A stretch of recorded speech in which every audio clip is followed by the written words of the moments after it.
What's up everybody, Landon with LMR.com. Welcome to my breakdown and install on this Barton short throw shifter and their 2-post bracket designed for the 2015 to 2018 manually equipped Mustangs.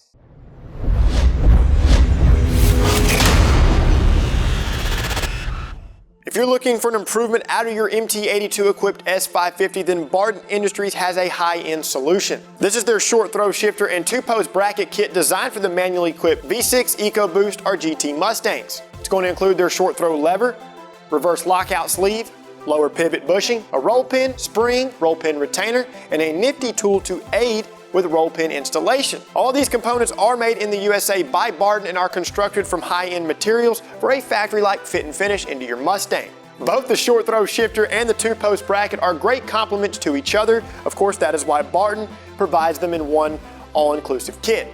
The shifter will reduce shifter throw by 25% thanks to the overall length of the lever itself being 1 inch shorter than the factory lever. Now the lever itself is going to feature the same thread pitch as the factory lever, so you're going to be able to reuse the factory shift knob or an aftermarket shift knob that utilizes the M12 by 1.25 thread pitch. The 2-post bracket will ditch the factory rubber bushing and of course the stamped steel bracket, further optimizing the MT82 for better, more precise shifting. It's machined from billet aluminum, and like any aftermarket component that deletes a factory rubber component, NVH or noise, vibration, and harshness may increase. Now, I'll be the first to tell you guys that because of the design from Ford, installing a shifter into an S550 car, it's rather involved, but it can be done in your driveway. All I can tell you is take your time, have some patience, and this bad boy will install with no problem at all. To begin the install, hop inside of the car and rotate the shift knob counterclockwise to remove it from the lever. Pull up on the emergency brake handle. Remove the coin tray and then remove the two 7mm retaining screws. Remove the center console lower side panel by carefully pulling out on the panel. Loosen and remove the two 7mm retaining screws. Do the same for the driver's side.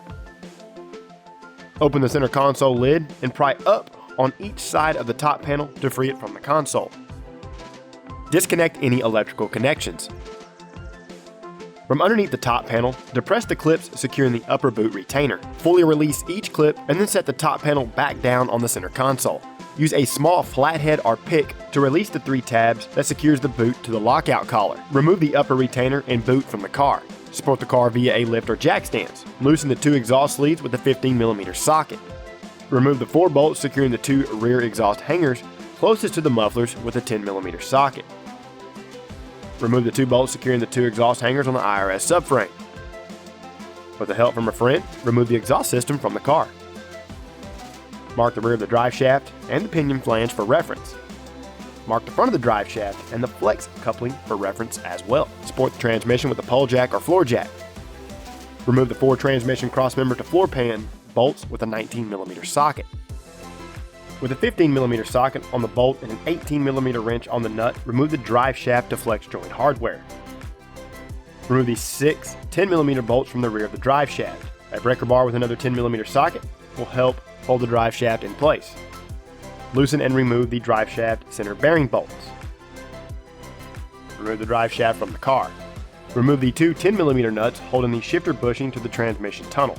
Now remove the gear shift lever to transmission bolt with a 10mm opened-end wrench. At this point, you can lower the transmission approximately 4 inches. Remove the gear shift lever bolt with a 13mm stubby opened-end wrench. At this point, you can remove the shifter assembly from the car. Place the shifter assembly on a workbench. Remove the factory mount from the shifter assembly. Use a supplied roll pin removal tool and a pair of channel locks to press the roll pin flush with the lever.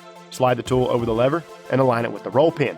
Thread the provided long bolt into the block. Use a nut driver and turn the bolt until the roll pin is pressed out of the lever. Be sure and keep pressure on the tool and then back the bolt out. Release pressure from the tool and then remove it from the lever. Remove the reverse lockout spring.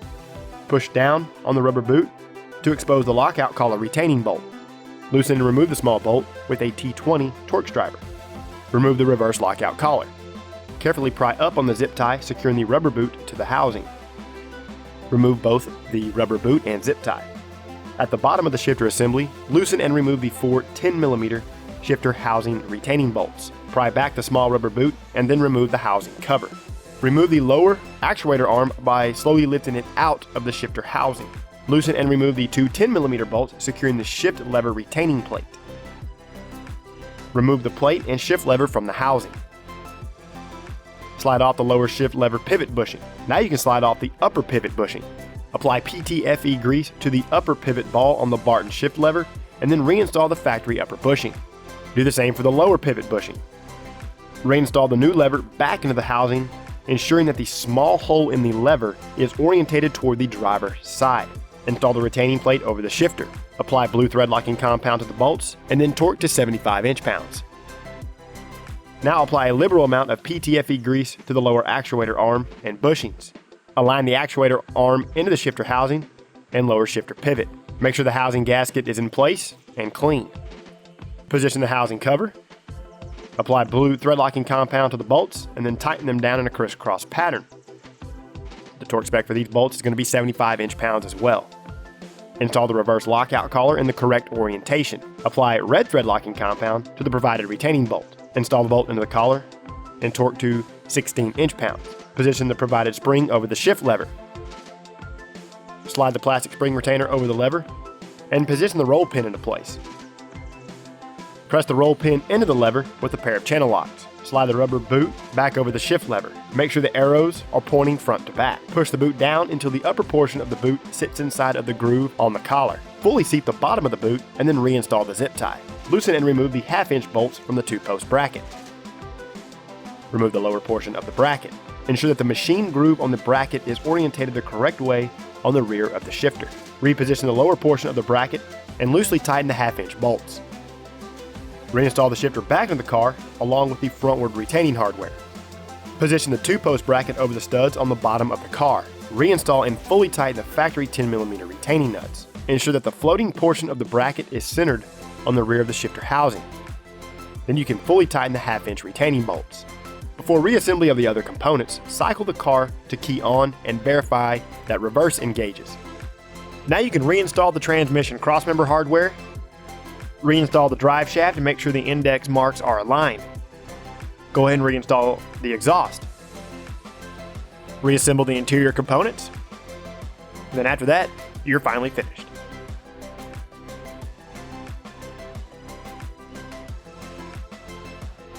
All right, wrapping things up here, guys, I really like the feel of this Barton short throw shifter. When rolling through the gears, the engagement is way more positive and precise, and I ultimately feel that I have more control over the car than I did with the factory shifter.